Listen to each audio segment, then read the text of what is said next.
1000 बर्ग गिरें, 1000 आंधियां उठें, जो फूल खिलने वाले हैं वो खिल के रहेंगे।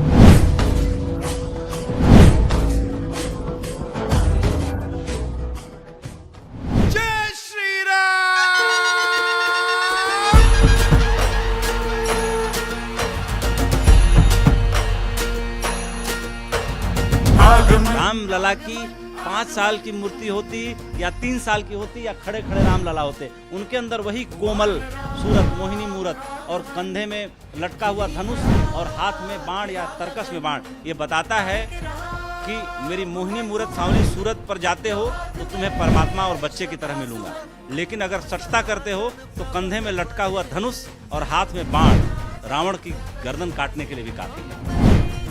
जितने समय से लोगों की जो प्रतीक्षा थी, लोगों के मन के अंदर जो उनकी उम्मीदें थी, अगर 140 करोड़ भारतीयों में से समस्त हिंदुओं की भावनाओं को और उनकी उम्मीदों को एक साथ जोड़ा जाए और उसका क्या उच्चतम मानक हो सकता है और उम्मीदें कैसे परवान चढ़ सकती हैं, उसकी एक झलक एक बार में इस धर्म पथ पे और राम पथ पे चलने के बाद आपको सहज दिखती है। सियापति रामचंद्र की।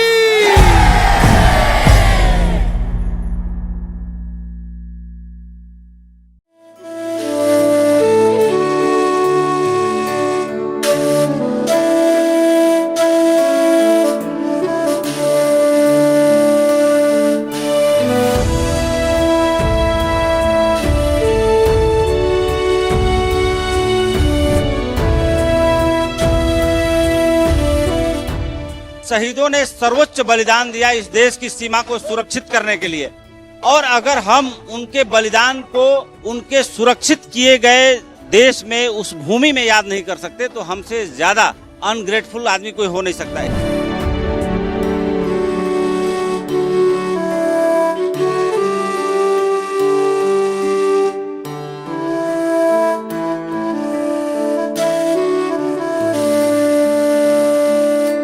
जो संभावना आपके अंदर है, उस पूरी संभावना को ठीक तरीके से तराश करके देश और समाज की भलाई के लिए या जिस जगह पे हम रहते हैं उसकी भलाई के लिए, सबके जीवन में सुख उतारने के लिए हम पूरे तरीके से आगे आते हैं, अपने को समर्पित करते हैं। मेरी नजर में स्वतंत्रता का व्यक्तिक, सामाजिक, आध्यात्मिक तीनों मतलब यही।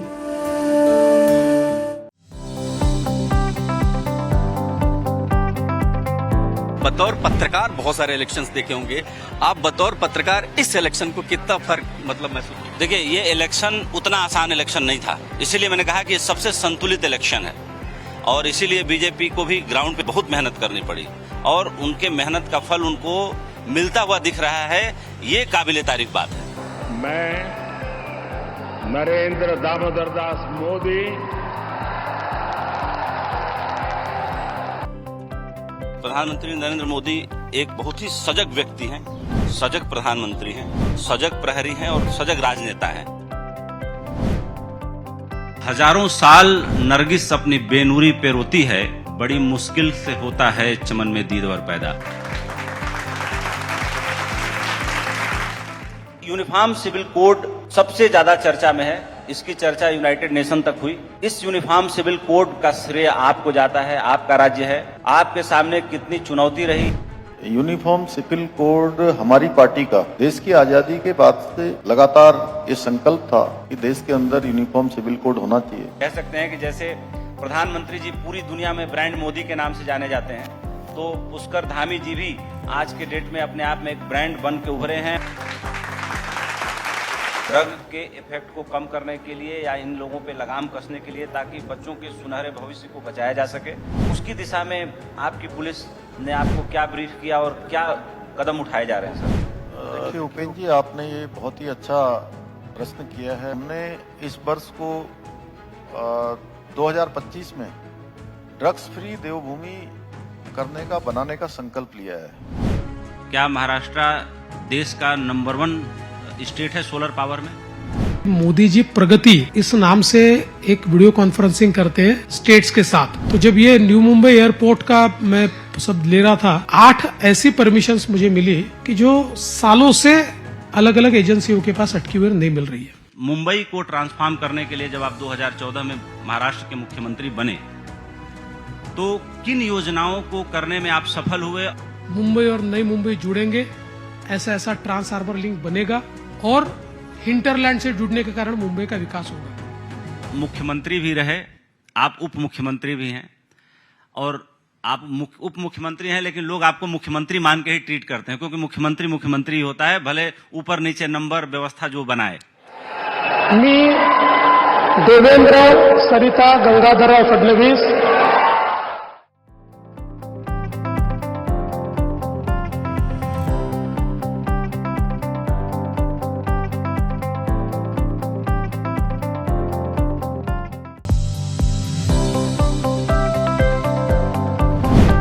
संदेश देश को प्रधानमंत्री जी ने दिया, एक पेड़ माँ के नाम। मैं उनके इस मुहिम की बहुत तारीफ करता हूँ। एक बहुत ही अच्छी मार्मिक मुहिम है और मुझे लगता है कि हर व्यक्ति को उसकी माँ जीवित हो या इस दुनिया में न हो, स्वर्गवासी हो, उनके नाम पर एक पेड़ लगाने का जो ये मोटिवेशन है बड़ा कमाल का है। और भारत एक्सप्रेस के मुखिया होने के नाते मैंने साल में 5 लाख पेड़ लगाने का वादा किया है और ये मुहिम मैंने शुरू कर दी है।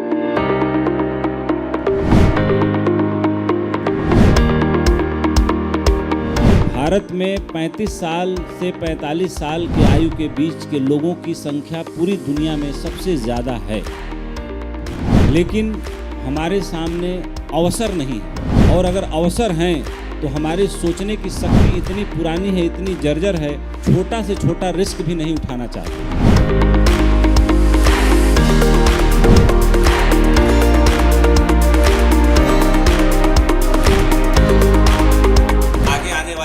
इसी पृथ्वी पर अगर दूसरे ग्रहों से ये मौका मिलेगा कि इस ग्रह के लोग शादी कर पाएं तो एक सुपर ह्यूमन रेस पैदा होगी, एक नई जनरेशन पैदा होगी जो एक नया इतिहास लिखेगी, एक नई दुनिया बनाएगी।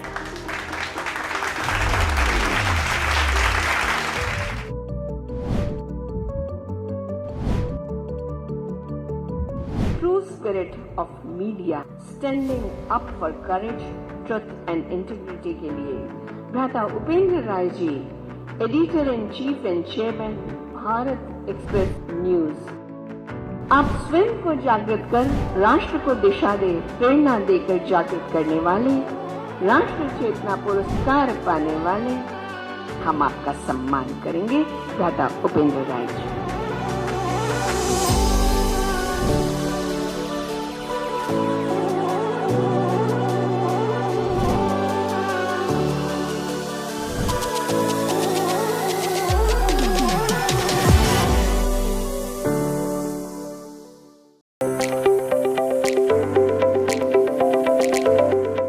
अपने अंदर के पत्थर को मोम बनाओ, पिघलाओ और इस प्रकृति के साथ जीना सीखो, अलाइन होने की कोशिश करो। जिस दिन आप प्रकृति के साथ थोड़ा सा जुड़ते हो, एक नए आदमी होते हो, एक नया आदमी खड़ा होता है आपके अंदर। जब अपने अनुभव से कोई चीज़ नहीं गुजारते हैं या कोई बात नहीं गुजरी होती है तो पूरे जीवन हम उस अंधे की तरह चलते रहते हैं, जैसे अंधा टटोलते हुए चलता रहता है। हमारी अपनी समझ, अपने ज्ञान से विकसित हुई चीज़ जब हम स्वीकार करते हैं, मानते हैं, तो वो हमारी अपनी होती है। जो न्याय और जो प्रशासन और जो अनुशासन हमारे जीवन में है वो भी हमारे इस सदी का आधुनिक मूल्य है, जिसके कारण हम अपने घरों में अमन चैन से रहते हैं।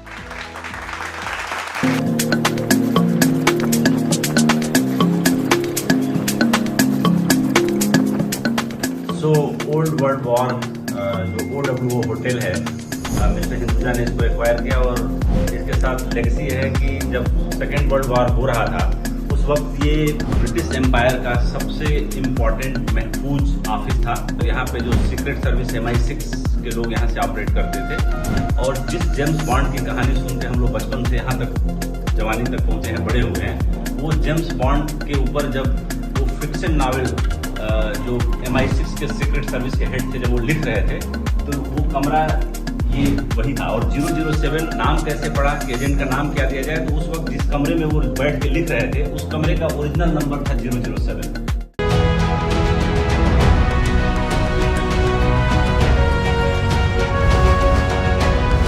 भारतवर्ष की जो धरती है ऋषि मुनियों की वो महान परंपरा है। यहाँ पे अगस्त मुनि हुए, यहाँ पे वशिष्ठ मुनि हुए, यहाँ पे भारद्वाज मुनि हुए, यहाँ पे वेद व्यास हुए, उनमें से कोई इतना भी हम ज्ञान प्राप्त कर पाए अपने जीवन में तो हमारा जीवन सफल है।